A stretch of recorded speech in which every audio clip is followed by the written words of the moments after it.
Agora, no Jornal da Top, a entrevista do dia. Informação direta de quem entende. Oferecimento.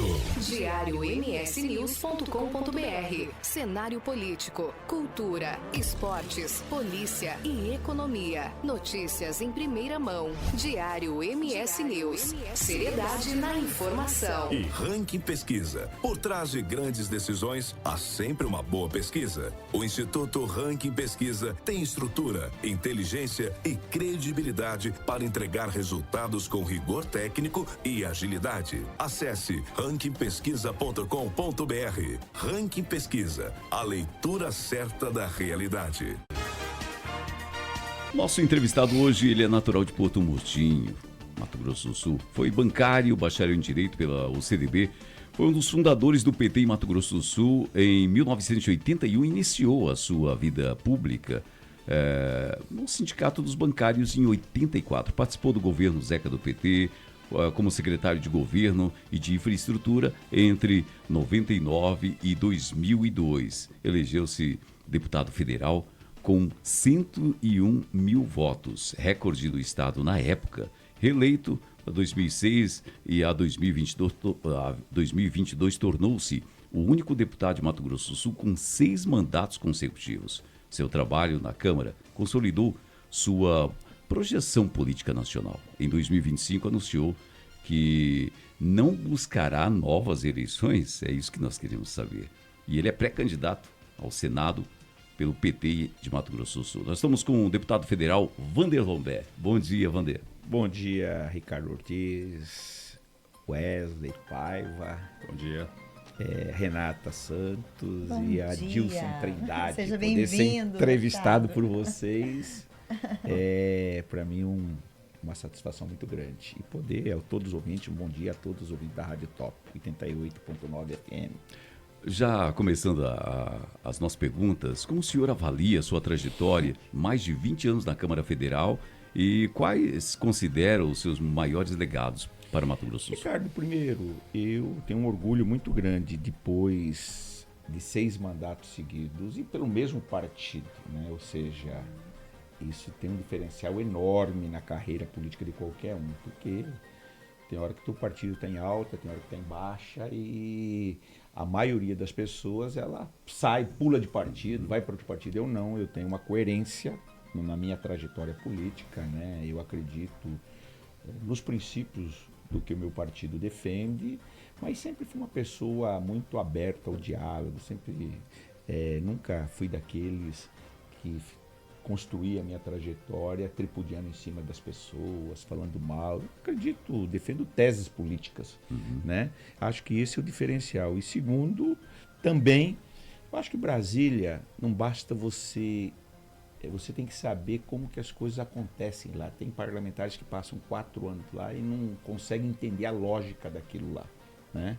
Eu tenho que gostar de Brasília. Brasília, as coisas não acontecem só no plenário, só nas comissões. Brasília, as coisas acontecem às vezes à noite, as decisões políticas, reuniões, tem que gostar, né? De jantar, tem que gostar. Então, por isso que alguns quadros políticos se dão bem no Estado, como deputado estadual, e não gostaram de Brasília. Posso citar vários, de todos os partidos. Eu me adaptei bem, gosto do que eu faço, e você tem que intensificar as ações em Brasília, casar isso com aqui no Estado. Porque você fica de terça a quinta, depois você volta para cá, você tem que andar no estado todo, no Ou interior. seja, não para, né? Hoje com as mídias sociais é até mais fácil, mas mesmo assim, o teu grupo político, as pessoas que te apoiam, elas te cobram para você voltar lá no município, no aniversário da cidade, no aniversário de algum companheiro ou companheira, né? Então, e também, eu falo que o sucesso do meu mandato é que eu sempre construí em cima de um tripé, de 3 pilares. Primeiro é o papel como deputado do legislativo, como legislador, né? Que é você fazer proposições, que é você projetos de lei, né? O teu papel como legislador. Segundo eu falo muito, o outro é na questão partidária, do partido, na organização partidária, se formar o partido. E eu, como venho da máquina partidária, tive muito essa facilidade, que é construir o partido, trazer novas lideranças.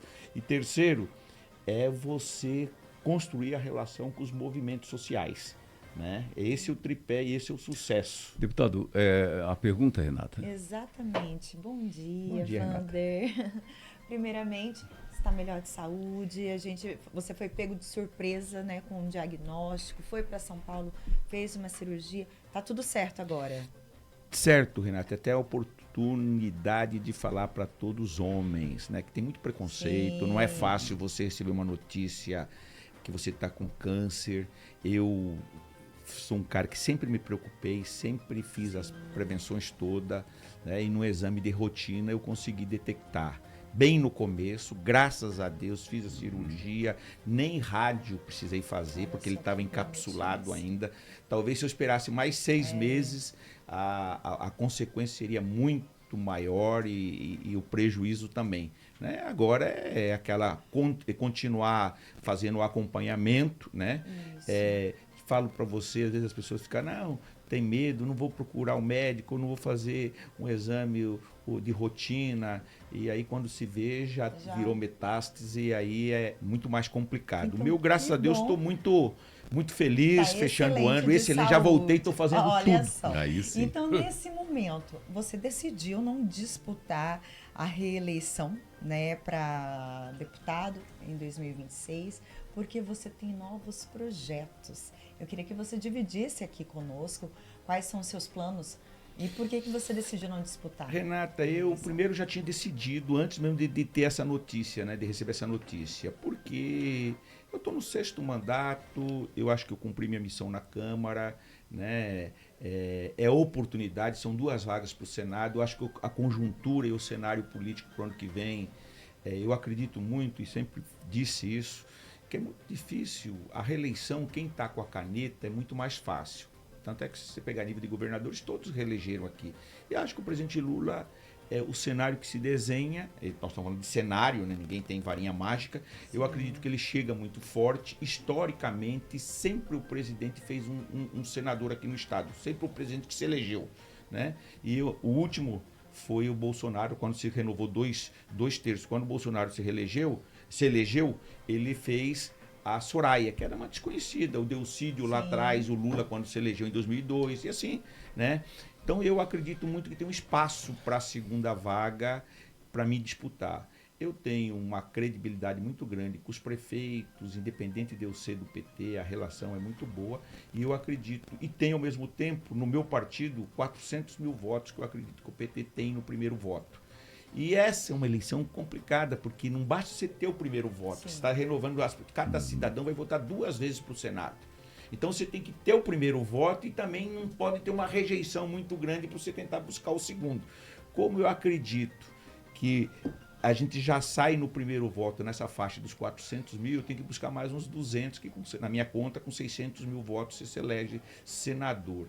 E aí, se essa conjuntura, se esse cenário chegar a agosto, setembro do ano que vem, antes das eleições, as pesquisas apontando que o presidente Lula vai estar forte, que no imaginário das pessoas tá lá, o Lula vai se reeleger. Eu acredito muito que os prefeitos liberam, né, o segundo voto, os seus secretários, não tenho nem a pretensão que eles vão subir no meu palanque, mas eles vão liberar para os secretários que quiserem ficar comigo, que as lideranças da cidade que quiserem ficar comigo, os vereadores que quiserem ficar comigo, né, eu poder ter esse segundo voto. Até porque eu sou um deputado, assim, com toda a humildade eu falo, que conheço bastante Brasília, que ajudo muitos municípios. Afinal, e foram tantas... uma coisa é você ser um no meio de 513. Outra coisa é você ser um no meio de 81 senadores. E além disso, se o presidente Lula se reeleger, eu ser um dos 10 ou 15 no máximo que o PT vai ter como senadores dos 81. Isso te dá muito mais peso. Haja visto o Delcídio quando foi senador aqui, que a Dilma era presidente, né, e que o Lula era presidente, é natural. Né? Tem uma posição de destaque, o Senado tem alguns papéis que é só dos senadores, como toda a escolha de ministro passa por lá, né? A aprovação de ministro, de o pessoal das agências reguladoras, né, os conselheiros, essas coisas todas, isso te dá muito mais força.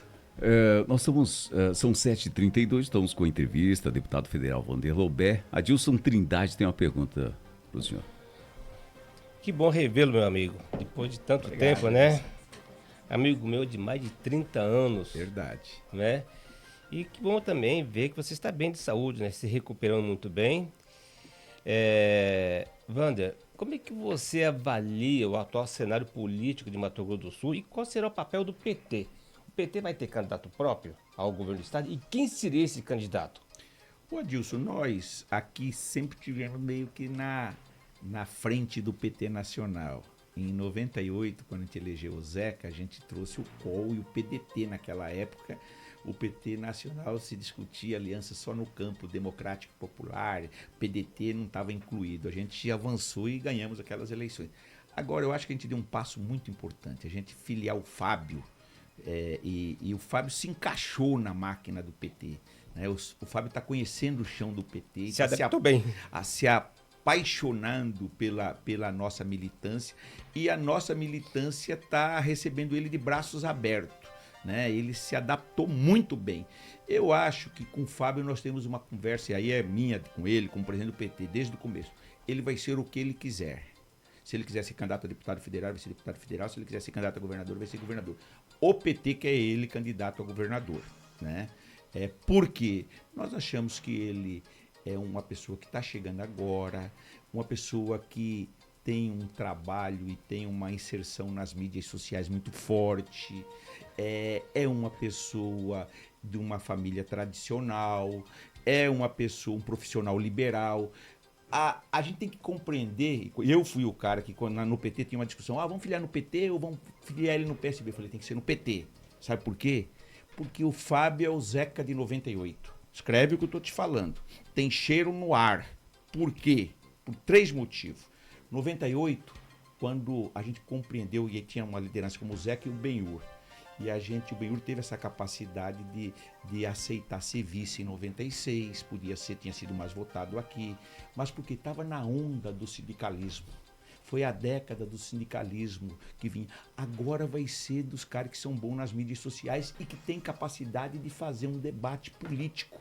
E também tem que ser gestor. Eu acho que o Fábio se encaixa para fazer o debate com rede alto nível, discutir conceito de gestão, discutir que tipo de desenvolvimento que nós queremos para esse estado. Nós vamos agora botar o Fábio numa van, ele vai visitar até maio, junho, 79 municípios, com Starlink em cima, com 5 jornalistas, e não é para fazer, Adilson, não é lá para fazer crítica a prefeito, nós queremos conhecer os municípios, as demandas do município, para a partir daí a gente construir o programa de governo. Eu estou muito animado com a candidatura do Fábio. Agora, sábado, o Edinho, o presidente do PT Nacional, vem aqui para a gente dar uma discutida um pouco no cenário estadual. E acho que ele casa muito bem com o Lula. E eu acho que o Fábio, para nós, é muito importante. Ele vai sair como a maior liderança nossa aqui. Né? E eu acho que isso está convencendo ele dele ser o candidato a governador. Vai, Adilson. O Fábio é um cristão novo, né? Podemos dizer assim, dentro Verdade. do PT. Um cristão novo. Vai ser uma campanha polarizada, porque o Mato Grosso do Sul hoje, como no Brasil, é um estado conservador, né? No Brasil não, é a polarização, quero dizer. E aqui, eu lembro que o PT rompeu isso em 96, quando o PT começou a se destacar quando disputou a eleição para a prefeitura de Campo Grande, com o Zeca e o André. Ali nasceram 2 lideranças, né? O Zeca e o André. Ninguém imaginaria que o Zeca iria para o segundo turno. Foi mais votado no primeiro turno e perdeu no segundo turno por 411 votos. Aí, em 98, o Zeca virou governador do estado. Ou seja, derrubando o mito da política do estado na época, Pedro Pedrocian. Verdade. Muito bem.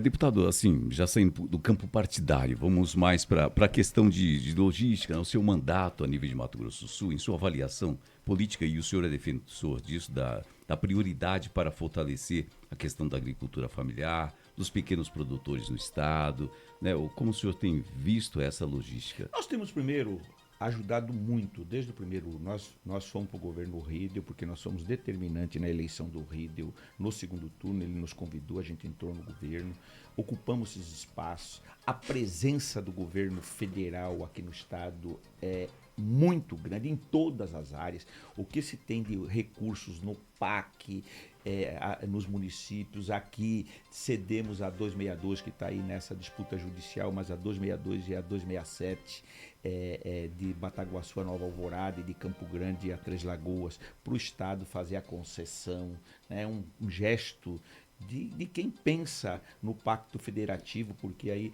facilitava o Estado fazer a concessão, o governo federal repassou, eu era coordenador da bancada, os investimentos do governo federal em infraestrutura, está aí agora, já estava falando com o DENIT, está licitando já o projeto e nós queremos incluir no pacto o ano que vem a duplicação daqui a Cidrolândia e daqui a Terenos, que são duas rodovias estratégicas, inclusive para o corredor para a saída do Pacífico. Terenos, né? É um caos. É um caos, né? E ainda mais agora com aquela saída para Bonito. Ou seja, o governo federal tem sido parceiro do governador Riedel, e o governador Riedel tem uma coisa que é importante.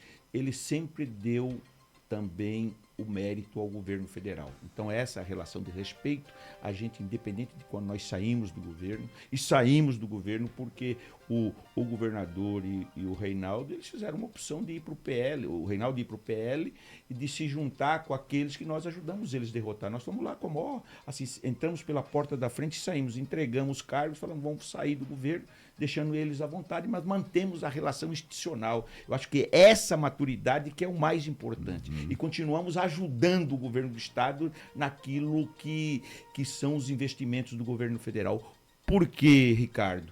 Porque o cidadão mora no município, é lá que precisa chegar esses equipamentos. E tem muitos recursos ainda garantido agora, este ano e para o ano que vem. Mesmo agora, nas emendas de bancada, a gente teve a capacidade de, junto com o governo do Estado, a gente definir. Renata. Wander, Mato Grosso do Sul ainda enfrenta alguns desafios antigos, não só aqui, como no Campo Grande também a gente percebe isso. Eu gostaria que você avaliasse as principais dores que o Estado enfrenta e qual seria a mais urgente. Eu primeiro acho que a saúde. A gente percebe isso, a saúde ainda é uma das grandes demandas. Nós temos o Sistema Único de Saúde, que é uma referência e é um modelo, mas se falta investimento, se falta recurso. Né? E na medida que você melhora a saúde, a demanda aumenta. Né? E a gente precisa ter assim, um esforço concentrado e se juntar município, estado e governo federal no sentido de melhorar. Nós tivemos um ato ontem com a presença lá no Palácio do presidente Lula, onde ele criou um fundo, inclusive de financiamento para as santas casas, para os hospitais, para equipamento, para aquisição desses equipamentos todos, com juros subsidiados, uma parte em financiamento e outra parte, evidente, do orçamento que os parlamentares e o governo federal, através do Ministério da Saúde, ele entrega para os estados e municípios.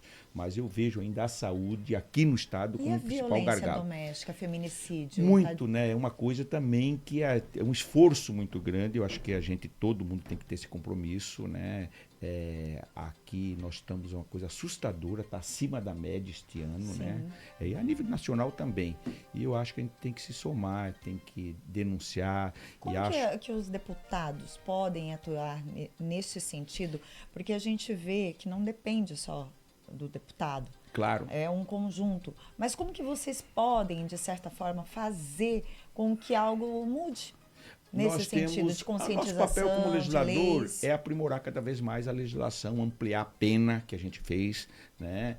E aí tem que ter os órgãos que fiscaliza e também essa das mulheres, cada vez mais elas estão se encorajando, se empoderando no sentido de denunciar, né?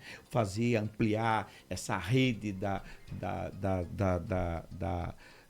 das Casa das Mulheres, que é Casa assim, das né? Mulheres Que ali Brasileiras. você tem todo uma estrutura, um suporte para também, porque às vezes ela denuncia e depois ela não tem nenhum tipo de proteção, muita pequenas proteções ou quase nada, que aí acaba acontecendo muito mais, ampliando esse número de feminicídios. Mas eu acho que assim, é um esforço, eu acho que a sociedade está cada vez mais consciente disso, né? Eu acho que assim, a gente percebe no esporte, no futebol, as pessoas, né, inclusive usando isso, tornando isso cada vez mais... Sim, uma mais- bandeira. Uma bandeira de Sim. todo mundo, né?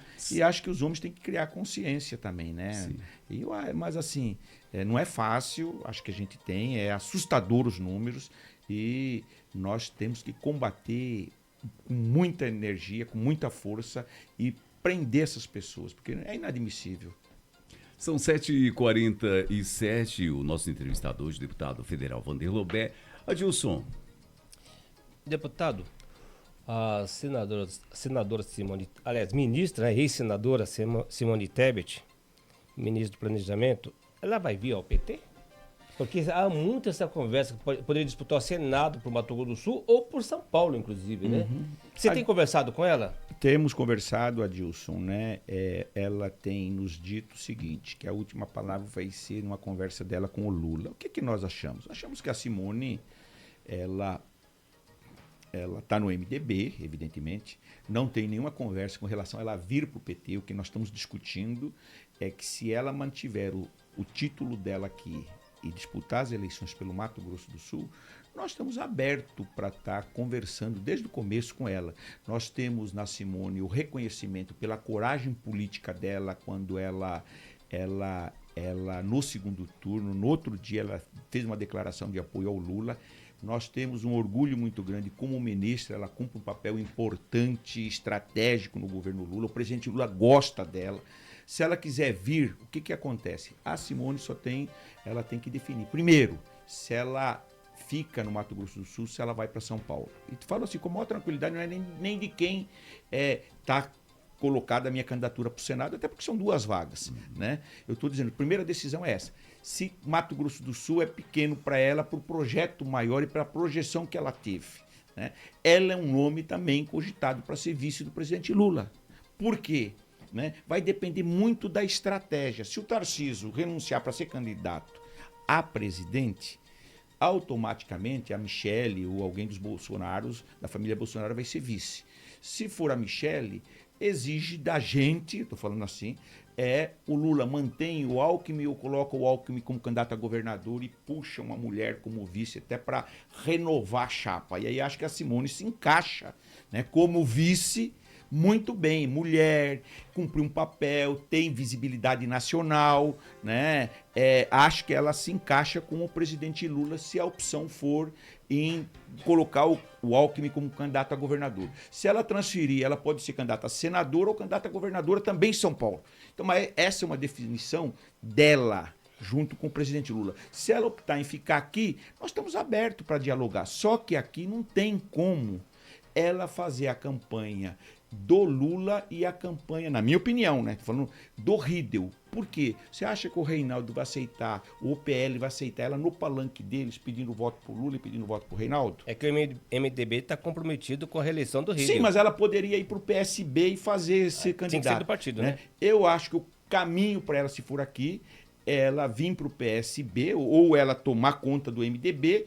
E aí sim, se ela quiser apoiar e a gente construir esse movimento com a candidatura do Fábio, ela pode ser nossa senadora. Aí nós podemos ser eu e ela, ou se tiver que o cenário for de uma candidatura só, eu estou aberto para estar discutindo com ela, desde que ela esteja nesse projeto também aqui do Estado conosco, porque para nós é fundamental a reeleição do Lula, mas é também importante que o PT faça a bancada aqui, que amplie a bancada estadual e federal e que a gente tenha um senador, seja comigo, seja com ela. muito bem, são 7h51. Deputado, agora nós vamos ter um bate-bola. Renata, ela faz bem isso. Tá. O senhor vai responder numa palavra ou numa frase. Bom, o que Brasília te ensinou? Conhecer o Brasil. A política precisa de mais? Eu acredito que mais pessoas comprometidas e com capacidade de diálogo. Vander por Vander. Deus já me deu muito, da onde eu saí, da barranca do Rio Paraguai, e chegar onde eu cheguei. Me orgulha muito, mas evidente que como qualquer cidadão, a gente sempre quer mais. Quero ser senador para ajudar o Estado. E justamente, por que ser senador? Porque eu acho que eu estou maduro, conheço Brasília e acredito que como senador posso ajudar ainda mais o nosso Estado e o Brasil. Para finalizar, um recado para quem te critica. Eu acho que a oposição ela é legítima, desde que ela não seja no pessoal, sendo na política ou assim, para a gente aprimorar, sempre é bom ter oposição. Muito obrigada. Muito bem, então, deputado, as suas considerações finais para os microfones da Top FM. Eu quero primeiro agradecer a vocês, né? Estamos uma sexta-feira aí, final de semana, a todos os ouvintes, desejar aí também um ótimo final de semana. Eu acho que ao Tônio Eno, como diretor da rádio, que sempre eu assisto muito e acho que é assim, muito bacana aqui de vocês, que vocês têm essa capacidade de trazer todas as correntes políticas de partidos diferentes, que é importante estar informando, fazer chegar lá na ponta, para as pessoas concluírem, poder ter várias opiniões para decidirem. Então, acho que o papel que vocês cumprem é muito importante nesse horário e no telejornalismo de vocês aqui. Oferecimento. diariomsnews.com.br. Cenário político, cultura, esportes, polícia e economia. Notícias em primeira mão. Diário MS News. Seriedade na informação. E Ranking Pesquisa. Por trás de grandes decisões, há sempre uma boa pesquisa. O Instituto Ranking Pesquisa tem estrutura, inteligência e credibilidade para entregar resultados com rigor técnico e agilidade. Acesse rankingpesquisa.com.br. Ranking Pesquisa, a leitura certa da realidade.